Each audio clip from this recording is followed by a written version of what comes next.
we're going to do a whole series of episodes now on how you guys can file your own trademark applications for your company on your mobile apps, name and logo. So hopefully this is really useful to you guys. So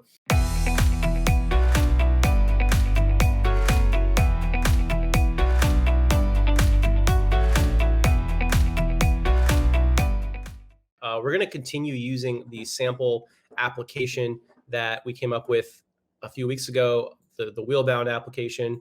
I'll show you guys real quick what that logo looks like, just so you guys can see it. What we're going to do is we're going to do the word mark today, but I'll show you guys the specimen that I'm going to propose that we submit. So as you can see, this is a mobile application that's out available for download. Now, very, very important. You see where it says download app. This is a very key part of the specimen. You have to actually show how the consumer would actually be able to download the mobile application. Otherwise, your specimen will likely get rejected. All right, so let's get started. The way that you start off with these applications is by going to tsdr.uspto.gov. And then you're going to click on File Online, and then you're going to click on Initial Application Forms. And again, if you guys don't remember this, just Google USPTO trademark application. And then you're going to click Start Your Application in TEAS. I'm taken directly to the TEAS application system because I'm already logged into my uspto.gov account. So just keep that in mind. If I was not logged in though, or if you're doing this on your own and you don't yet have a uspto.gov account, not a big deal. Just make one. They're really easy to make, really quick. Highly encourage you guys to have one anyways. And once you make it, once you log in, you're going to get to this page that you see right here.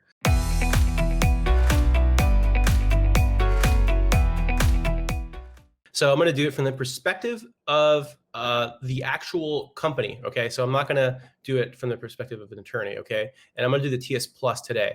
And again, this is going to save you $50. However, with the TEAS Plus, you're going to be limited in the actual descriptions that you can put in for your mobile application. So the owner of the mark, I'm going to go ahead and select my company, my LLC. Now, when you select limited liability company, in this case, it's going to ask you for where it's registered. Same with corporation. I'm guessing 90% of you guys that are releasing mobile apps as an entity are doing it either as a corporation or a limited liability company. Some of you might be doing it as a partnership, but again, for corporation limited liability company, you have to indicate the state that your company is registered in. All right. So for the mailing address, again, I'm going to go ahead and use my co-working address. Now, one thing I've stressed in past episodes is about the domicile address. So if your LLC is actually your home address, you might want to be careful with this because remember, everything in this application is going to be public. Now, if you have a PO box that you use for your business and then your domicile address for the physical address, possibly you might consider inputting it here in this, unchecking this box here. Now, what the beauty of this is that what you put inside here is not going to be public. And that's what they indicate here, not publicly viewable. So they make it clear that this is the one safe space where you can input information that isn't going to be published to the trademark database. So I'm not going to put in a domicile address. Again, a lot of you guys are companies, probably have your own business addresses. And so it's not as big a deal. But if you're a public figure, you don't want people knowing where you live, then consider using this domicile address box. Okay, now email address is required. I just wanted to point out fax number and phone number are not required. Now there's website address. However, I will say that once you hit next, it's going to give me an error if I don't, not an error, but a warning if I don't put in my phone number. Again, I can disregard it. The key here is that they're going to send all correspondence here to admin@standardtech.co. So this is my business email address. So all information is going to be sent to here. When I click continue, I'm going to get that warning. Telephone has not been entered. Again, it's not a big deal. I'm going to go ahead and click continue.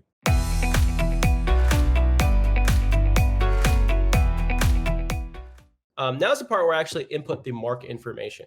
So as you guys recall, there's two types of trademarks. They're generally, right? There's word marks and then there's actual design marks. So today in this particular episode, we're going to do the word mark. So that would be the name of the mobile application. So it's the wheel-bound. So we want wheel-bound to be associated with mobile applications that we put out to the world. We're going to enter our mark name here. This is the cool name that Victoria came up with.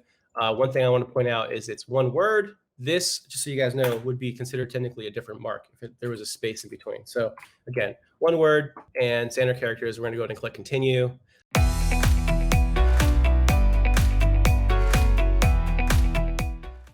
Now we actually get to describe and input the description of goods and services. Now, we did the TEAS Plus, and so we're going to get a discount, $50 off. However, here's the issue. We're limited in the actual description of goods and services that we can input in the system. So If you scroll down, there's one that's really good that I like for mobile applications because it's very broad. Just so you guys understand, basically what I'm looking for are these options where you can actually input your own text. So any place that you see curly braces and bold text, you're going to actually be able to fill this out, as I'm going to show you guys here momentarily. So if you scroll down, there's a relatively broad, this one right here, downloadable mobile applications for, and then you can actually type in the actual text that goes here. So when I click checkbox and then insert checked entries, it's actually going to give me the opportunity to input this text, which is great. As you guys know, in this hypothetical, we've been saying it's a video editing mobile application. So we're going to go ahead and follow that along that same vein. So editing and producing video content, we're good to go. So once we hit insert checked entries, then we are going to actually have it entered. So downloadable mobile applications for editing and producing video content. So very cool.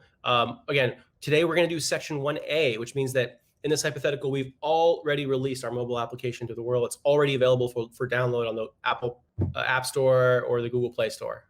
So when I click section 1A, again, if you guys are doing this on your own, I highly encourage you guys to read all of this. But so if I just to say, you're going to have to upload your specimen. And remember, specimen is actual proof that you're using the mark in commerce. So in this particular case, I prepared the specimen beforehand, but just so you guys see, this is the specimen. So it's a screenshot. Now, obviously, this is a hypothetical screenshot, but it's a screenshot that shows the mobile application, a means of actually downloading it, and it has the mark on the actual specimen associated in association with the mobile application. So those are the key ingredients. I'm going to go ahead and attach the specimen. So it takes me this file to this page.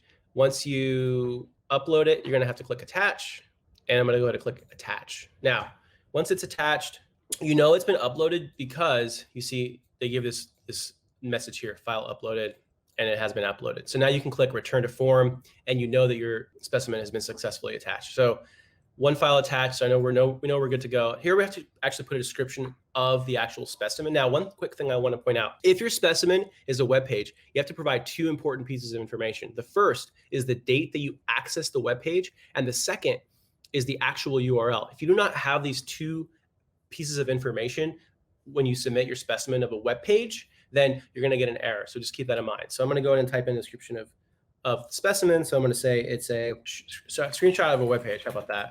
Web page URL showing or accessed to today, accessed on October 13, 2020, showing use of the mark in connection with a mobile application available for download. Now, one thing that I haven't really stressed much that I want to just point out real quick. So the reason why I'm stressing the fact that it's downloadable is that mobile applications that are downloadable, in other words, that are actually downloaded to the phone, are going to be under class 9. So just keep that in mind. That's why I keep pointing that out. And that's why if you don't have the word downloadable in your description, actually, that's something to keep in mind. You actually might get the examiner that wants you to amend it. So just keep that in mind. All right. Now, there's two important dates that you have to include. One is the date that you first used the mark anywhere. This could be the date that you first purchased the domain, first used it on the heading, the signature page of your email, whatever it may be, the first time that you actually put this mark out in the world. Now, the second date, the first use of mark in commerce, this is the date that you first actually have one basically commercially available. So you can have like a download available from for example, if it's available for download and you have one out-of-state customer that downloads your mobile application or purchases it, that would be a solid use of that would be solid proof of use in commerce. So I would keep that any proof that you have that when it was actually downloaded. This is actually really, really useful, especially in the future, if anything ever is to arise in the future as to when you're claiming this date is. It's nice to have that proof handy. So just keep that in mind.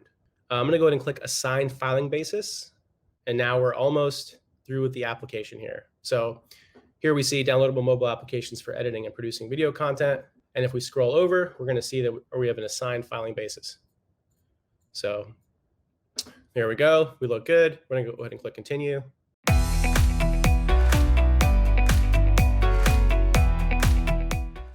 Now, this is the part where you actually input your reference number. So I'm going to go ahead and put in STLT05 here. Now, remember, this docket reference number, this is a way for you guys to keep track and stay organized.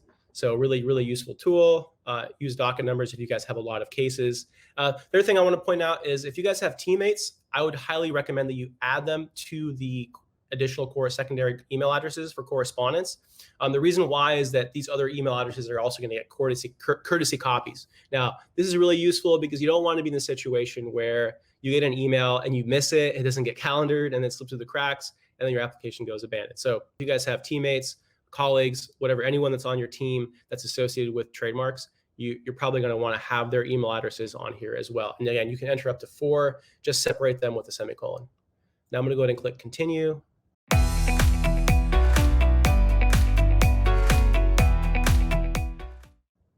Now, once I get here, this is the part where I actually sign the application. So I'm going to go ahead and sign it directly. By the way, you can see here, class 9, 225. So it's 225 per class. So if you had multiple classes, so if you also wanted to file on merch, like if you guys are going to sell caps and shirts, along with your providing your mobile application, you might want to add class 25. However, once you do that, you're going to have to pay 2 filing fees. And you're actually, by the way, also going to have to show a specimen for each class. So it's going to be $550. So just keep that in mind. Now I'm going to go ahead and sign directly. Now, if the declaration, if you guys are doing this on your own, make sure you guys read this very carefully. It's very important that you guys read it carefully and make sure you guys understand what you're actually signing. So the first checkbox is pointing out that you're filing under section 1A. This trips up a lot of people because there's this or down here and it talks about intended use in commerce. But remember, there's an or. So the first top part is what's actually applying to us. So this particular text is fleshed out below, but basically the second checkbox is saying that you believe that to the best of your knowledge, you have a right to use this mark in commerce. In other words, there's no other likely confusing marks out in the marketplace that cover the same goods and services as you. The second checkbox is saying that everything that you say in this application has factual support. And then the fourth checkbox is saying that that you're signing on a penalty of perjury. So any willfully false statements could result in fine or imprisonment. So once you have carefully read these 4 checkboxes and check them, then you can go ahead and sign. So I'm going to go ahead and sign it. Signature is really, really easy. They make it simple. All you do is put your name within slashes. So / your name and then close /. This trips up people for some reason. It's just your name within slashes. All you got to do. And again, date sign, it automatically populates it for you. And then just put in the signatory name. Now, this is the part where you can actually input your title. So if you're the president, if you're a CEO, CTO, whatever your title is, go ahead and put it in here. And then again, signatory's phone number. This is not required. So I'm going to just not include it just to keep my phone number off the public record. So I'm going to go ahead and click validate.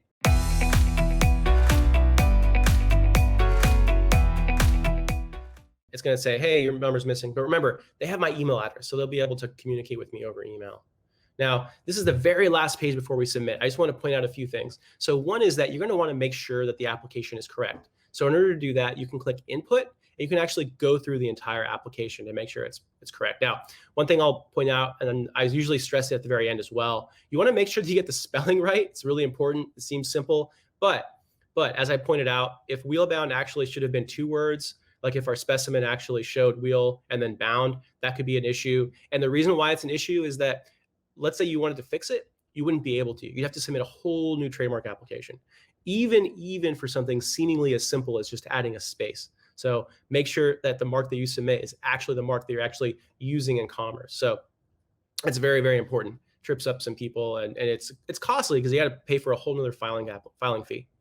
Again, this is the owner of the mark. This is the company. So just to be clear, the owner of the mark should be the entity that controls the nature and quality of the goods. So in this case, the company's putting it out. So customer, when they download the application, they are downloading it from our company. So that would be the appropriate owner in this particular hypothetical. Now, again, this is the email address. This is really important because this is the address that's going to be used to communicate with us. Now, again, limited liability company, we have to state the state of where it's organized. And again, this right here, this is the description of goods. Now, with a TEAS Plus, remember, we were limited. We could only enter in this bit here. The information before was canned, so we didn't have an option. We couldn't modify that. So that's the trade-off. You save $50, but then you're limited on the identification, on the actual text that you can input in here.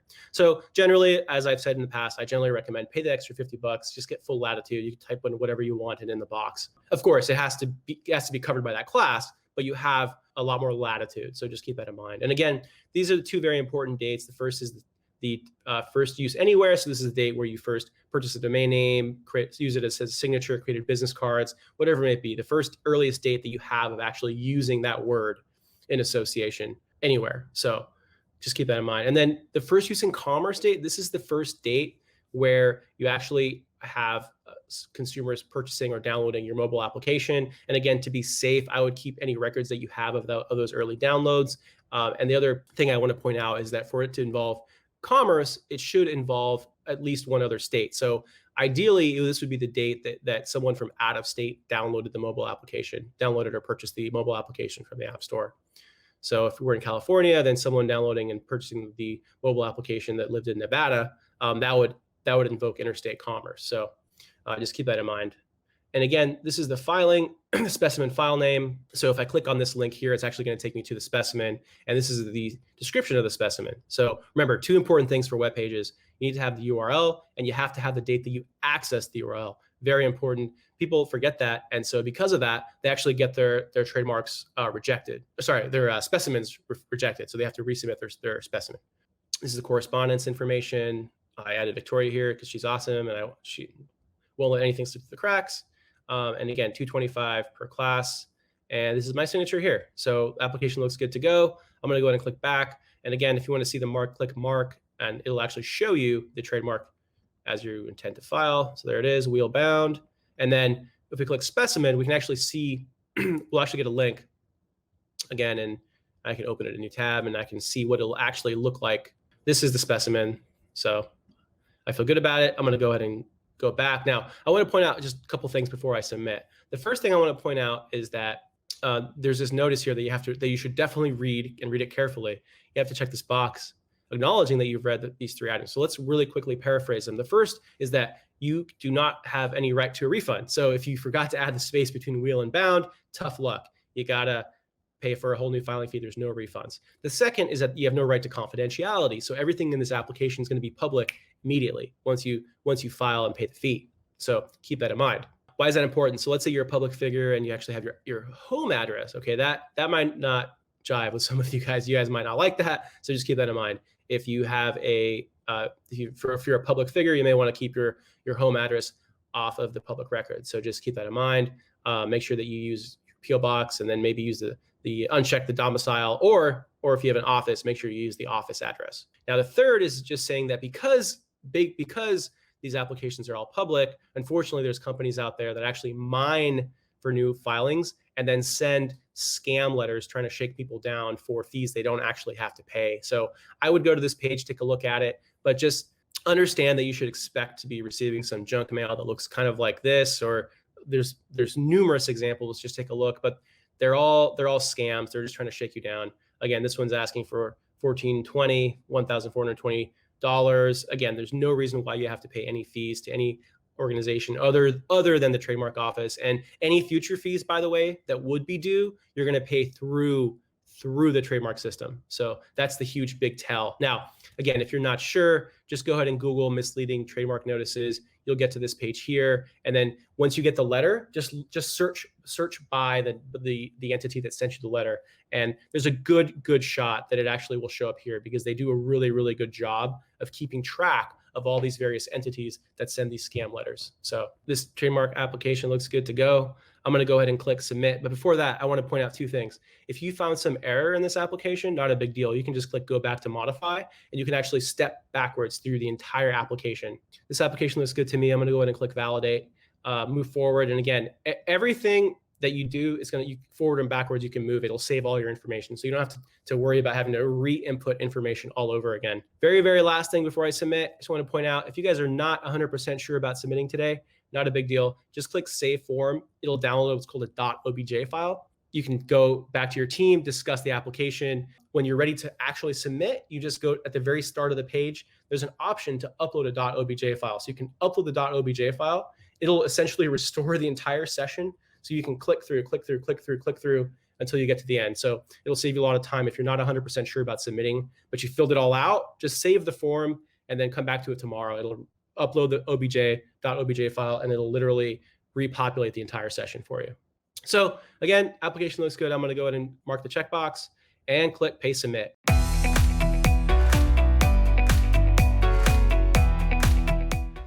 So that's going to take me to a payment page. Once I'm in the payment page, all I have to do is fill out my credit card information and click pay. And then what's going to happen is I'm going to have an opportunity to download the filing receipt. Okay.